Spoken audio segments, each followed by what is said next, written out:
Welcome to Democratic Television, a program of the Santa Clara County Democratic Party that brings insights, perspectives, and attitudes of our always thoughtful Democratic guests. Our focus today is on local government and law enforcement, and our guest is John Hirokawa, our endorsed candidate for Santa Clara County Sheriff. Welcome, John. Thank you, Bill. It's great to see you and to speak with you on the show. I appreciate the opportunity to talk to the Democratic Party. Wonderful. So our viewers often are very interested in learning from public figures and candidates a little bit about their life and what may have brought them to public service. And so where did things start for you? Are you a native Californian? Native Californian, born and raised. Grew up in San Francisco, where my parents had met after World War II. I'm third generation. That's also known as Sansei. Wow. My grandparents and the families were both interned after Pearl Harbor. On the maternal side, my mother, they had a thriving business in LA, but lost their property, stripped of the constitutional rights, and sent off to Manzanar. My father's and my grandparents on my father's side had a little different. My father had a little bit of a different tour there. They had a farm in Watsonville, sharecropping, lost that. Wow. Family was sent to Tule Lake. My father happened to be drafted pre-December 7th, 41. Wow. And was in the United States Army when Pearl Harbor happened. He was then thrown in the stockade. Wow. And they were questioning him about his loyalty and why he was in the Army, and he had to remind them that you drafted me. Right, exactly. But eventually, they formed a Japanese-American regiment called the 442nd. And that's where many of the Japanese-Americans, including men from the Hawaiian Islands, were in this regiment. They were the most highly decorated unit in the European theater. My father lost his left leg in Sicily. Wow. But because of that event, he could no longer farm. Wow. And then they retrained him, the government retrained him to be an accountant. Wow. He chose to go to the Presidio Fort in San Francisco. My mother getting out of camp. No, he chose to go to the Presidio Fort. He's still in the Army at this point? He passed away quite a bit. But he started his accounting 25 years right after the war at the Presidio. Wow. And from there, that's why he was in San Francisco. My mother, getting out of Manzanar, went to college, became an X-ray technician, could not find work in the LA area, and then moved to San Francisco because a gracious radiologist offered her a job. Wow. But then they met up in San Francisco at a First Presbyterian Japanese church. It's still there in Japantown in San Francisco. Wow. And that's their story to me was, if it wasn't for the war, if it wasn't for the internment, my dad losing his left leg, my brother and I may not have been born. Wow, it's a lot of unusual level of randomness and fate. Right. So your dad, when he was in the Army, did he have family back in the U.S. who were interned at the same time? At Tule Lake. Wow, that must have been really hard for them. It was, but as with the other Japanese-American men who were serving in that 442nd, most of them, I would say almost all of them, their families were interned. Wow. And had been stripped of their constitutional rights. And that's why, growing up in San Francisco, their heartfelt inspiration to me was this message. Because of the severe discrimination they faced during the war and after the war, World War II, that not to judge people based on their race, color of their skin, religion, socioeconomics, sexual orientation, as I was growing up in San Francisco. Right. And from there, that was their not to listen to the fear-mongering, and judge people on their individuality. And that's my concern right now today in regards to how immigrant groups, especially people who've immigrated to this country, whether documented or undocumented, the fear-mongering about how they are destroying our country, because this country was built on strong immigration. Certainly. And so from there... so your experience in San Francisco, it sounds like that would be easily a very profoundly formative experience for both of your parents. As you know, for a generation of Americans, the Depression would have been. Did their experience of the war and internment and going through that experience of World War II as Japanese Americans have a strong influence on them that was that you perceived and experienced in your family life? I think so. I think that although especially both my parents really never talked about the discriminations they really faced, and especially my mom spending time in the Manzanar camp, they kept on stressing the fact that can't allow this to happen again. Do not condone this type of behavior. Right. Think for yourself. Think of people as individuals, not as groups. And so, you know, in the 60s and 70s, growing up in San Francisco was a different time. Tumultuous time, right? Yes. And but it was interesting, you know, as a young Asian male in the city, there were Chinese gang wars at the time in the 70s, and we didn't call it wasn't called profiling back then. But my young youth, you try to emulate and dress like everybody else in the Asian community, but we were being stopped, my friends and I, quite a bit. Again, it wasn't called profiling by SFPD, it was just being stopped. And my father was a lot more conservative. When I would come home, he would say, I would complain. We weren't doing anything wrong. Right. And my father would say, well, then why don't you go get a haircut? Wow. Well, why don't you come home earlier? Why don't you come home before 8? My mother then also told me what are you going to do about it? How are you going to change things? And then I started taking administrative justice programs, went to San Jose State, and graduated from there, and then got recruited by the sheriff's office. Wow. And for me, that's kind of the person I try to be. I was very lucky that both my parents tried to instill the rule of law and to be my own person in regards to the decisions I was making, in regards to how I then carried myself through my law enforcement career, which was over 37 years with the Santa Clara County Sheriff's Office. Wow. I'd like to hear a lot more about that, but I'm just curious, how did you end up in San Jose? Was that was our good fortune at Santa Clara County? Was that just the typical college thing where you applied to programs and went to the one that seemed the best fit for you? Well, for me, as I was graduating in that May, June, there were quite a few recruiters on campus. Right. Santa Clara County Sheriff's Office being one, San Jose, quite a few others. So I applied to all of them. Moved back home to San Francisco, was doing summer jobs. When I got a letter, pretty quick, I think September of the same summer, and congratulating that they were offering me a job. Now again, my father, growing up in the Depression, said, congratulations, you got a job. And then, being a youth, not knowing much at that point, I wanted to see what other offers I would get because the other departments were paying more. Right. My father said, nope, congratulations, you got a job. I've helped you out. It's time for you to be on your own. They gave you a kick out of the nest pretty good. When you get offered a job, get offered a job, you take it. Right. And, you know, hey, it's worked out for me. Right. 37 years with the Sheriff's Office, from working in the jails as a deputy, sergeant, also worked in the jails, patrol. John, what was the very first thing you did? Was it as in the jails or on patrol? So first academy, first tour, 4 to 5 years in the Santa Clara County jails. Wow. Okay, then from there, from patrol. Yeah. Now as a young officer, that must have been an interesting experience. Is that what you expected to doing police work? Well, never had thought about working in the jails. When they were recruiting us, they said we would be spending a minimum time, like 18 months in the jails. Right. But that turned into 5 years because they were short jail deputies. Yes. But I think that it was a good training ground for, let's just say, a kid's fresh out of college. Right.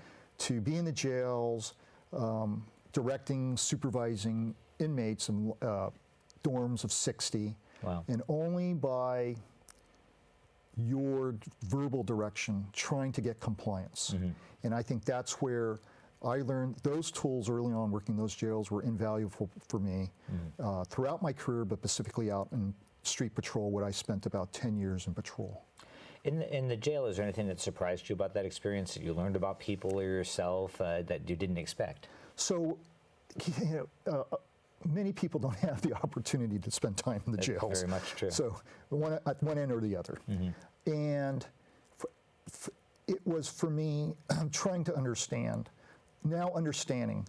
that a lot of people who are in custody are there based on circumstance. They made some bad decisions. Right. Many of them, I would say the significant number, the majority of them, are just there for that because of that bad decision or because of their environment. Mm-hmm. But they are good people. Right. They just made a mistake, and now they're going to be held accountable for that. Mm-hmm. I'm going to have to, when inmates went after me, mm-hmm. The majority of the times actually was the other inmates that helped me out. Right. And so you kind of learn that, working in that, and then you learn that they have, many of them, I would say over 80% of them, given the right circumstances, the right opportunity, jobs, housing, mm-hmm. can turn their life around. Yeah. And that's what I learned in the jails. And I believe the majority of the men and women who work in those jails and spend significant time, who get to know those inmates, understand that. And that's why I think I want to go in there and make those changes, mm-hmm. to make sure that resonates throughout the entire department, whether they're on street patrol or in the jails. Wow. So in your work in the jails and in your work as a patrol officer, I'm always struck by those who've served for a long time in law enforcement and seem to, as you seem to have, retained a more or less positive outlook on human nature and society. How do you maintain that? Because aren't you kind of going from interaction to interaction of people kind of more or less at their worst moment and showing their worst? Sure. And, especially, working on both in the jails and out in the street, it was the main purpose for joining up in the first place. So how am I going to make a difference? Now, for young recruits, I was a training officer, instructor, mentor. What you try to instill in them that you're not going to change the world, mm-hmm. but every contact you may have can impact that person. Whether it's a senior person in their home who maybe some kids egged their house and now they want to report it, that may be their first contact with law enforcement. Mm-hmm. And how we interact with that person or how we're interacting with the person we're actually taking to jail can impact them for the rest of their lives. Mm-hmm. And so for me, that's where I kept that positive attitude, because I think I got into the job for the right reasons, mm-hmm. that I wanted to make a difference. I think as I moved up through the ranks, and you have a little bit more of an impact, as you do it, now have influence on the, let's just say, junior people in the department, as you're doing those trainings and instructions. And just lead by example. And I think that's what's been missing currently in the current administration, leading by example. Wonderful. Well, thank you for so much you've shared so far. We're going to take a short break, and when we come back, we'll talk about some of your service and management at the department and your candidacy and what you hope to achieve as sheriff. Okay. Thank you. Hi, my name is Steve Preminger. I'm a longtime Democratic Party and community activist. Donald Trump is our president. I know that doesn't sound good, but it's true. This is the time for all Democrats and other people in our community to come together to form an alliance like we haven't seen here in Santa Clara County. We don't know what's going to come down from the Trump administration. Based on his campaigns, it can't be good. The local Democratic Party is the antidote. They're developing an alliance of community and other activists, and they need you to join. Give them a call at 408-445-9500. So we're back with John Hirokawa, who is our endorsed Democratic Party candidate for Santa Clara County Sheriff. John, thanks for sharing so much in the first segment of our show about your background and your early service in the Sheriff's Department. So tell me again, how many years did you serve in the department before you retired? A little over 37 years. Wow. In the Santa Clara County Sheriff's Office. Wow, 37 years. That's a long time. And I'm struck by the fact, well, first of all, some people live a whole life and don't have a marriage that lasts 37 years. That's quite a commitment, so congratulations for that. But in Silicon Valley, in Santa Clara County, in San Jose, it occurs to me that there must have been a lot of transformation in the community in the time that you were policing the community in various capacities. Did you experience that, kind of growing as an officer and into a leader during that time? There's been a lot of changes in the valley, in this county. Mm-hmm. I think law enforcement has come quite a bit away too, mm-hmm. but I believe that the Sheriff's Office needs also to move forward and progress, especially with independent oversight And that's what I'm trying to instill is I want to restore the trust and the transparency and the reforms to the office. And because of the changes, I think that the Sheriff's Office has fallen behind, especially use of force, and being transparent to the community, which builds trust. Right. And with those three, it has interconnected. And a lot, I believe that oversight is at the forefront for me in regards to keeping that community trust, because at any time a law enforcement agency in a split second, in one decision, one incident, can lose that trust, and then it would take years again to build it back up. So what's an example in the use of force? Is that a matter of policy or training or kind of leadership and culture and attitude, or really a combination of all of that? What would you do to change that and bring that more up to date? It is a combination of all those things. Staying abreast of what's happening nationally and within the state. With use of force alone, you could see where agencies in California have changed their use of force policy out in the street in regards to ensuring that the deputy or officer is exhausting all reasonable steps before using deadly force. And you could see that now. The concern would be now there's legislation. I think it's AB 931 that's coming forward.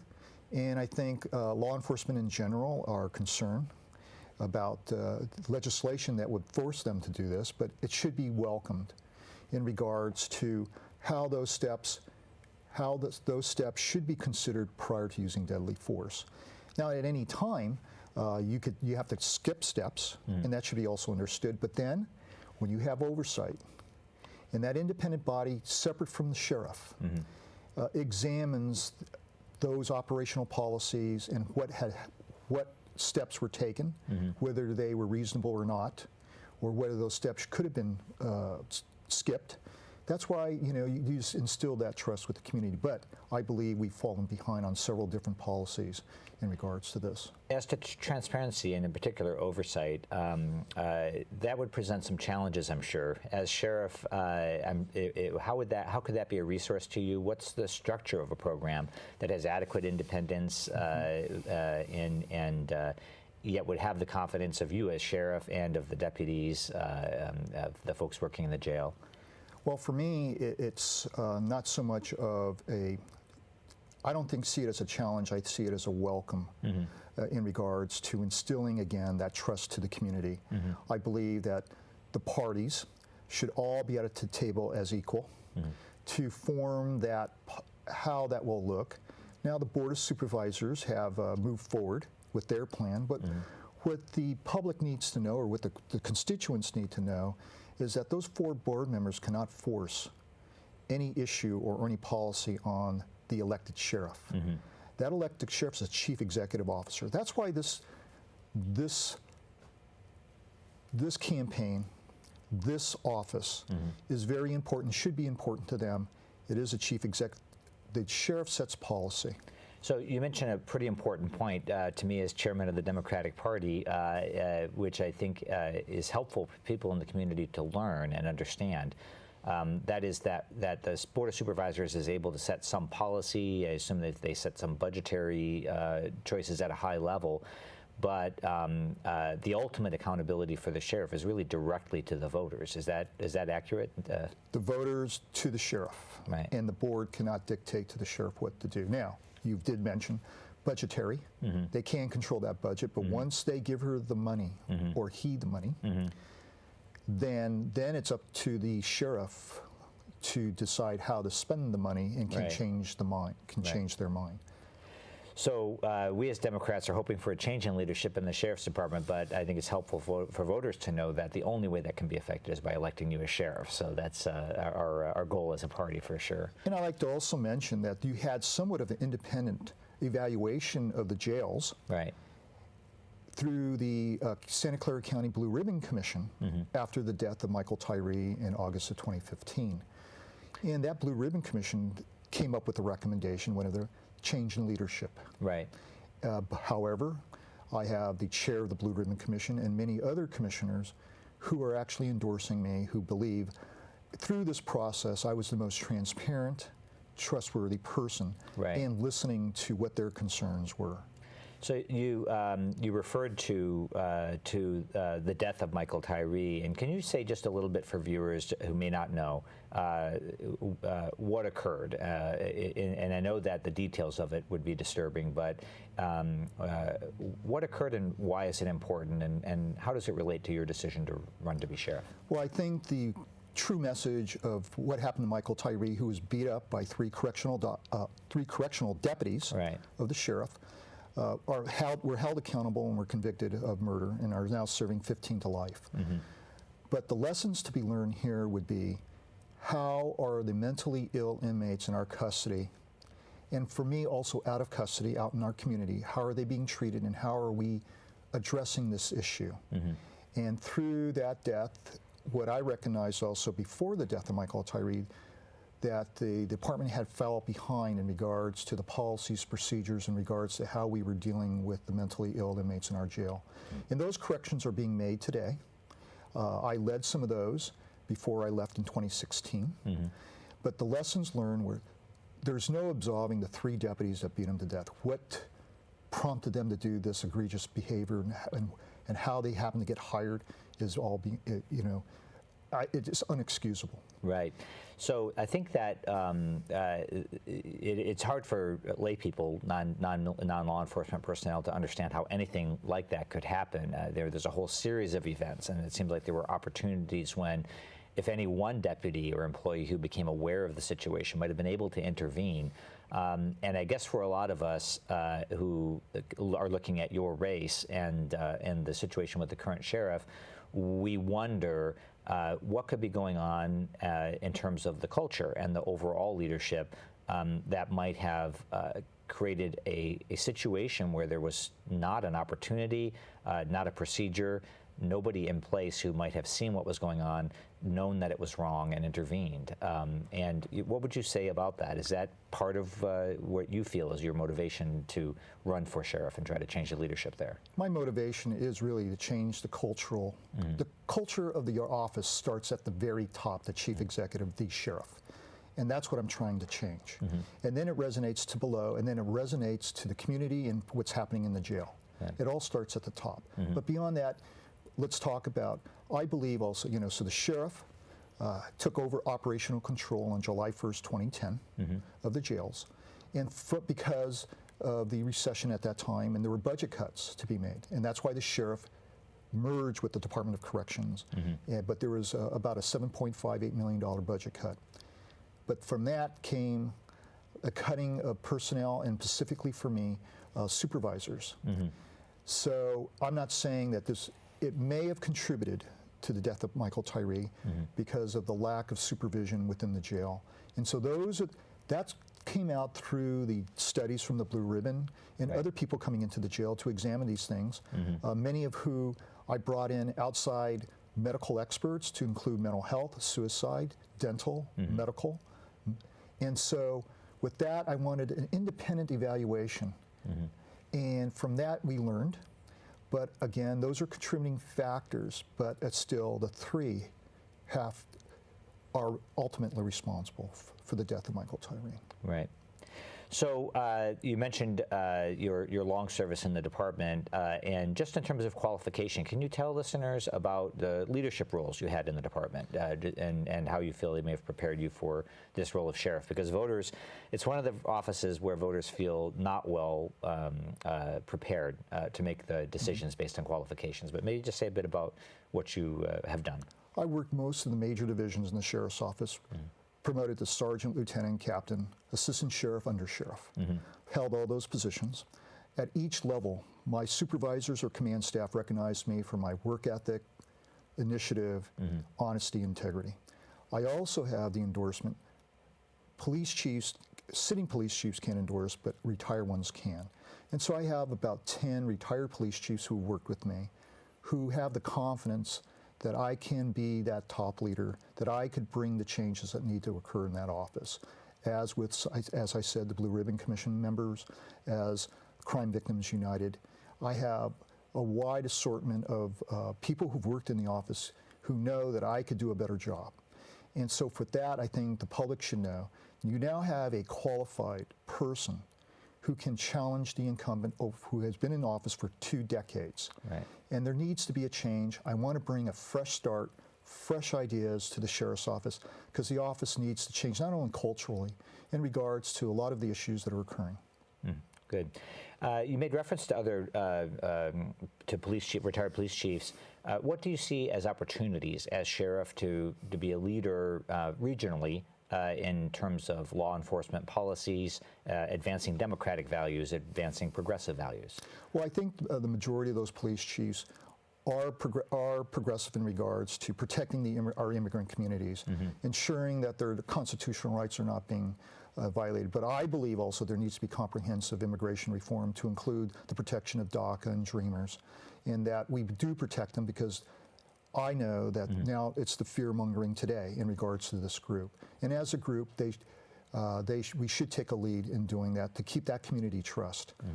And so in order to do our work again, we have to have that community's trust that they are not going to be targeted by federal immigration authorities.